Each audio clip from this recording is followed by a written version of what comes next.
අද ප්‍රශ්නේ මේ වෘත්තාකාර වැවක් තියෙන වැවේ මීයක් කියන වැවෙන් පිට පූසෙක් කියන මේ පූසා මීය පීනනා වගේ 4 ගුණයක වේගයකින් දුවන මීය x කියන වේගයෙන් ගමන් කරනවා නම් පූසා 4x කියන වේගයෙන් ගමන් කරනවා. අපි වැවේ අරේ r කියලා හිතමු. මෙහෙම දෙයක් වෙනවා නම් පූසගෙන් බේරලා ගොඩට එන්න මීය කරන්න ඕන මොකක්ද? ඕක තමයි ප්‍රශ්නේ. ආපහු කියන්න. වෘත්තාකාර වැවක් තියෙන. වැව ඇතුලේ මීයක් කියන. වැවෙන් පිට පූසෙක් කියන. මීය ගමන් කරන වේගය වගේ 4 ගුණයක් වේගයකින් පූසට ගමන් කරන්න පුළුවන්. මෙහෙම තත්ත්වයක් තියෙනවා නම් මේ පූසගෙන් බේරිලා ගොඩට එන්න මීය මොකක්ද කරන්න ඕන? මීයට මේ කැමති විදිහකට පීනන්න පුළුවන්. ඒ වගේම මීය ඕන තැනක ඉන්නත් පුළුවන්. පූසා ඕන තැනක ඉන්නත් පුළුවන්. සෑම අවස්ථාවකටම මේ පිළිතුර හරියන්න ඕන. ඔහොම වෙන්න නම් අපි මොකක්ද කරන්න ඕන? මීයගේ ස්ට්‍රැටජි එක මොකක්ද? ඕක තමයි ප්‍රශ්නේ. ඉස්සරහට උත්තරේ කියනවා. උත්තරේට යන්න කලින් ඔයාලා try කරලා විසඳුමක් දෙන්න බලන්න. හරි, try කරලා බලන්න ඇති කියලා හිතනවා.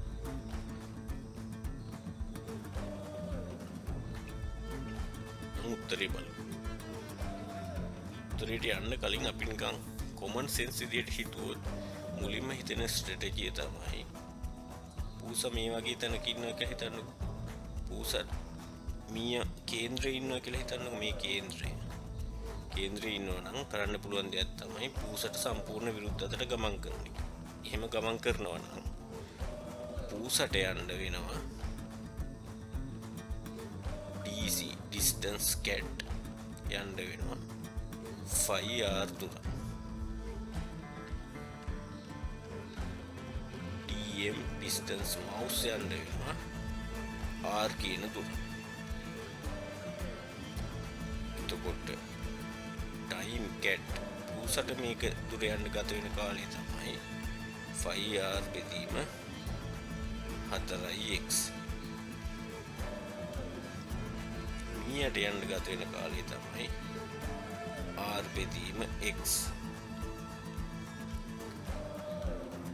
අපි tc බෙදීම tm පූසට ගත වෙන කාලය බෙදීම මීයට ගත වෙන කාලය ගත්තොත් පූසට ගත වෙන කාලය 5r බෙදීම 4x බෙදනවා කියන උඩයට මාරු කරලා වැඩි කරනවානේ.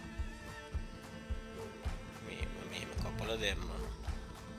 ඔය අනුපාතය නෝ 5 බෙදීම 4. අපි දන්නවා 5 කියන්නේ 7න් 22යි. එහෙනම් මේක සමානයි 22 බෙදීම 28. එහෙනම් t cat කියන්නේ 22 බෙදීම 28 වතාවක් t mouse. අපිට පේනවා මෙන්න මේ අගේ එකට වඩා අඩුවක්. ඒ කියන්නේ tc උඩයි tm කියලා අපිට නිගමනය කරන්න පුළුවන්. මෙන්න මේ නිගමනය ගන්න පුළුවන්. ඒ කියන්නේ මෙහෙම කළත් මීයට බේරෙන්න බෑ. එහෙනම් කොහොමද මේක විසඳන්නේ? ඉස්සරහට ගිහින් බලමු. මේ තියෙන්නේ අපේ වැව. අපි හිතමු විශ්කම්බයක් ගැන ගමු.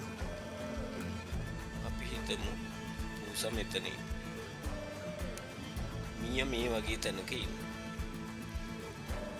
මේ දුර y කියලා හිතමු. මෙන්න මේ දුර y.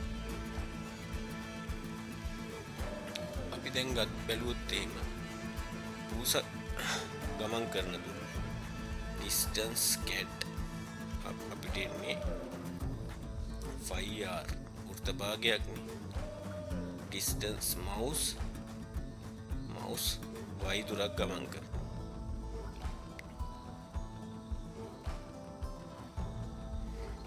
time cat ගත්තොත් 5r බෙදීම 4x කියලා එනවා. time mouse ගත්තොත් y බෙදීම x කියලා එනවා. මීයා බේරෙන්න නම් time cat විශාලයි හෝ සමානයි time mouse. මීයට වඩා වැඩි කාලයක් යන්න ඕන. එහෙම බැලුවොත් අපිට එනවා 5r බෙදීම 4x විශාලයි හෝ සමානයි y බෙදීම x කියලා. මේ x අයින් කරලා දැම්මම අපිට එනවා y උඩයි හෝ සමානයි 5r බෙදීම 4. මීට වඩා 5r බෙදීම 4ට වඩා අඩු දුරක් නම් යන්න තියෙන්නේ. පූස සම්පූර්ණයෙන්ම විරුද්ධ පැත්තේ නම් ඉන්නේ. පූසට විස්කම්බයක දුරක් යන්න තියෙනවා නම් මීයට බේරෙන්න පුළුවන්. ඒක අපි දන්න. හැබැයි මීයා ඕන තැනක ඉන්න පුළුවන්. එහෙම ඕන තැනක ඉන්න මීයෙකුට මේ වගේ අවස්ථාවක් හදාගන්න පුළුවන්. අඩුම මේ වගේ දුරකින් කියන්නේ මෙන්න මේ සර්කල් එකේ ඕන තැනකට ගිහිල්ලා මේ වගේ දුරක් හදාගන්න පුළුවන්. ඒක හොයලා බලන්න. අපි දන්නවා දැන් y කියන එක්කෙනා 5r බෙදීම 4ට වැඩිය කුඩයි හෝ සමානයි කිය. අපි හිතමු මෙන්න තියෙනවා වැව. පස්සේ අපි හිතමු මීයා මේ වගේ අරය R1 වෙන වෘත්තයක පීනනවා කියලා. පූසව දැන් මෙහෙම ඉන්නවා කියලා හිතන්න. අපි අර කියපු සම්පූර්ණ ප්‍රතිවිරුද්ධ දිශාවට හැරෙන්න නම් පූස මෙන්න මේ වගේ දුරක් ගමන් කරනකොට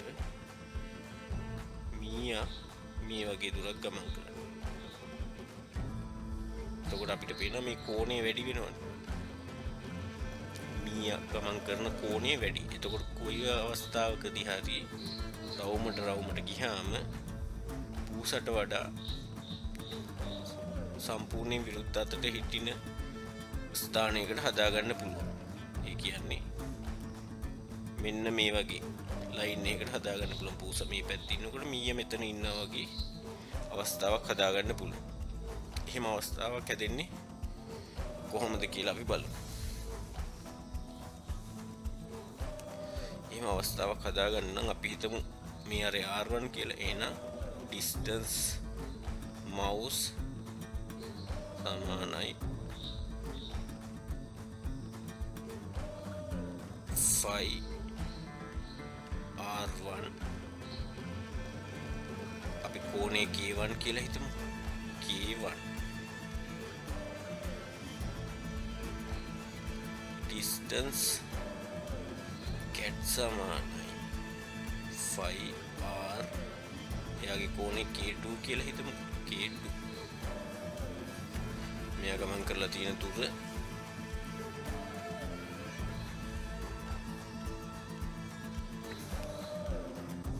මේ ප්‍රමාණයක් වෙනවා. එතකොට අපි දන්නවා අපිට ඕන k1 විශාලයි හෝ සමාන නම් ඉන්න බෑ. අපි සමාන අවස්ථාව සලකමු. විශාලයි හෝ සමානයි k2 වෙන්න. k1 කියන්නේ distance mouse බෙදීම 5r1.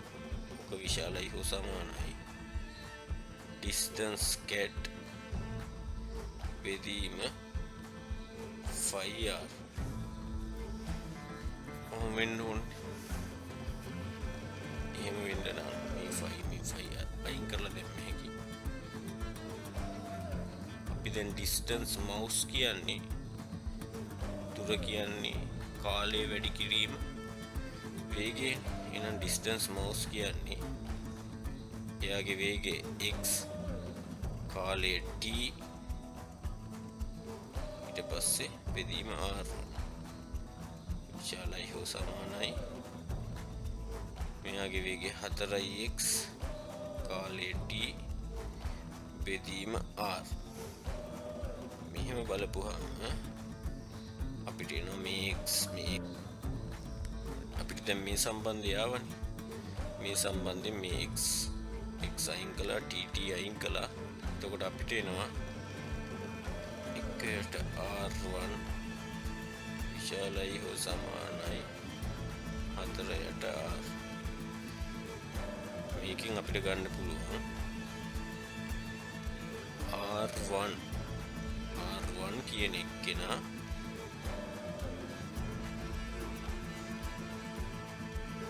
උඩයි හෝ සමානයි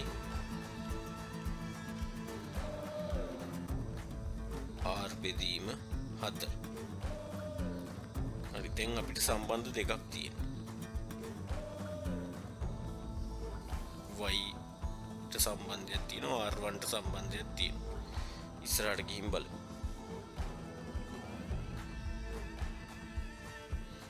අපිට y උඩයි හෝ සමානයි 5r බෙදීම 4. ඊට පස්සේ r1 උඩයි හෝ සමානයි r බෙදීම 4. r1 උඩයි හෝ සමානයි r බෙදීම 4. මේ r1 කියන්නේ අපි ගත්තොත් අපි සර්කල් එකේ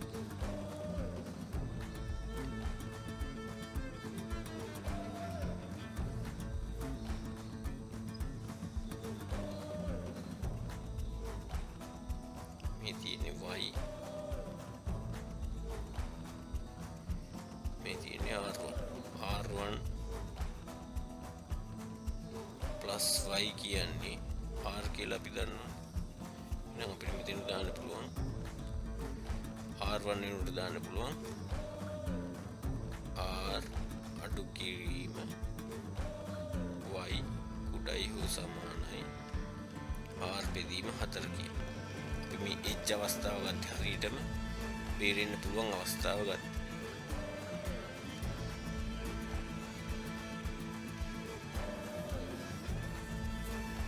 එහෙම ගත්තාම අපිට එනවා y සමානයි මේ ටික මේ පැත්තට දැම්මා, මේක මේ පැත්තට දැම්මා. එහෙම කරපුවාම 4න් 3යි r උඩයි හෝ සමානයි y කියන සම්බන්ධය එනවා. දැන් අපිට සම්බන්ධ දෙකක් තියෙනවා.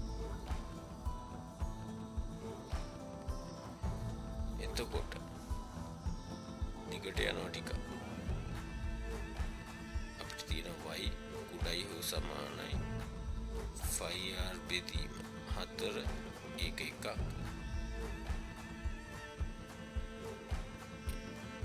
ඊට පස්සේ y විශාලයි හෝ සමානයි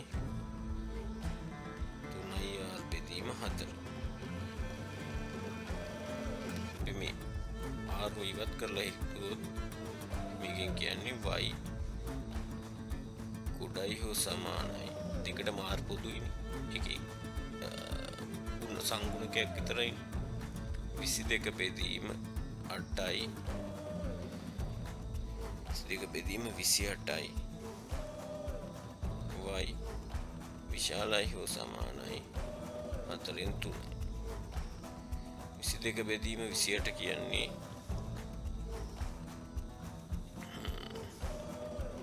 4න් 3 කියන්නේ 0.75යි. 22 බෙදීම 28 කියන්නේ බෙදන්න අමාරුයි. එකෙන් කපලා දාමු 11යි 14. 11 බෙදීම 14 11ට නෑ 110ට 14 අතක් ගත්තොත් 70යි 28යි කියන්නේ 98යි 98යි කියන්නේ 12ක් ඉතුරු වෙනවා. අපෝ 120ට ගත්තොත් 8යි. ඒ විදිහට ගත්තොත් අපිට එනවා 0.7යි 8යි. ඒ කියන්නේ y 0.75 ඉඳන් අරේ ගුණාකාර වලින් මෙතන r තිබ්බනේ. අපි r ගත්තොත් අරේ කීය වුණත් අරෙන් 0.78ක වඩා අඩු වෙන්න ඕන. ඊට පස්සේ අපිට අර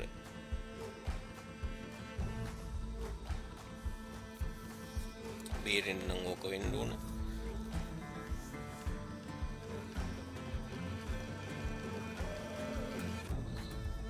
දුර හදාගන්න නම් 0.75ට වඩා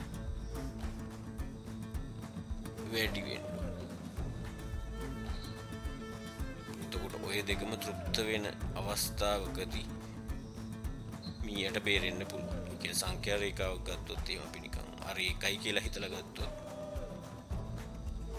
0.75 ඉඳන් 0.78 දක්වා අගයක් අරගෙනකම් මීයට බේරෙන්න පුළුවන්.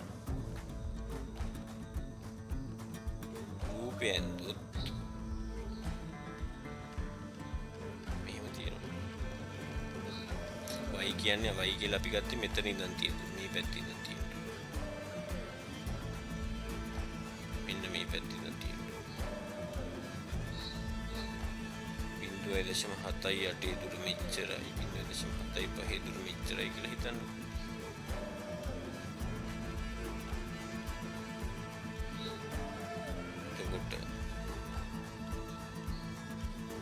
මෙහෙම අපි කියපු විදිහට රවුන්ඩ් පින්ලා මෙන්න මේ සර්කල් එක ඇතුළට එනකන් ඇවිල්ලා මෙන්න මේ සර්කල් එක ඇතුළට එනකන් ඇවිල්ලා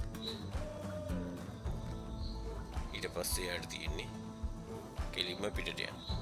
එයා මුලින් මේ ඇතුළේ සර්කල් කැරකෙද්දි පූසත් එක්ක තියෙන කෝණය වැඩි වෙනවා. පූස මෙහෙම ඉන්නවනම් පූස මේ දුර යනකොට ඊට වැඩිය වඩා ලොකු කෝණයක් මේක ඇතුළේ ගමන් කරලා සම්පූර්ණයෙන් විරුද්ධ අතට හැරෙනවා. එහෙම සම්පූර්ණයෙන් විරුද්ධ අතට හැරෙන අවස්ථාවකදී මෙයා මෙහෙම ගමන් කරගෙන යනකොට මෙයා මෙහෙම ගමන් කරන් ගිහින් සම්පූර්ණයෙන් විරුද්ධ අතට හැරෙන අවස්ථාවක් එනවා කොයි වෙලාවද? මෙහෙම හිතමු. මෙතනයි. මෙන්න මේ වගේ අවස්ථාවකදී මීයට පුළුවන් කෙලින්ම පිටතට පීනගෙන ගිහිල්ලා ජීවිතේ බේරගන්න. ටිකක් මේක දිගයි. දිග වෙන්නේ මේ පොඩි ස්ක්‍රීන් එකේ එක්ස්ප්ලেইন කරන්න අමාරුයි. ඒක නිසා නැත්තම් ඒක බෝඩ් එකක වගේ කරන්න තිබ්බනම් මේක තනි පාරින් කරන්න තිබ්බා. ටිකක් දිගයි. මේකේ වැදගත් කෑල්ල තමයි මෙහෙම රවුම් පීනලා අර කෝණේ වැඩි කරගෙන තමන් විරුද්ධ අතට හැරිලා ඊට පස්සේ ගමන් කරන්න පුළුවන් කියලා හිතන කෑල්ල. අනිත් ටික නම් ගණිතේ නිකන් සාමාන්‍ය පෙළ ගණිතයෙන් අපිට ඒක ඔප්පු කරගන්න කරන එක විතරයි. ඒක බැරි වුණත් අර උත්තරය අර විදිහට හිතන්න පුළුවන් නම් ඒක ඇත්තටම හොඳයි. මේක ටිකක් සාමාන්‍ය විදිහටම හිතලා විසඳන්න බැරි එකක් නිසා. ටිකක් දිගයි පැහැදිලි කිරීම අවුල් තැනක් තේරෙන්නේ නැත්නම් තියෙනවා නම් කමෙන්ට් එකක් දාන්න. පැහැදිලි කිරීම හොඳ නෑ වගේ කියලා හිතනවා නම් නිකම්ම හොඳ නෑ කියන්නෙත් නැතුව පොඩ්ඩක් මේ වගේ දෙයක් කළා නම් මීට වැඩිය හොඳයි කියලා ෆීඩ්බැක් එකකුත් එක්ක දානවා නම් ඒක ඉස්සරහට ගොඩක් උදව්වක් වෙයි. ඉස්සරහට ඔයාලගේ ෆීඩ්බැක් උත් එක්ක බලමු ඉම්ප්‍රූව්මන්ට් එකක් කරගන්න පුළුවන්ද කියලා. ප්‍රශ්නේ නම් ඉන්ට්‍රස්ටිං කියලා හිතනවා. මේ වගේ ප්‍රශ්න වලට කැමති නම් ඉස්සරහටත් මේ වගේ වීඩියෝ බලන්න කැමති නම් channel එක subscribe කරන්න. මේක හොඳයි කියලා හිතනවා නම් අනිත් අයටත් බලන්න like කරලා share කරන්න.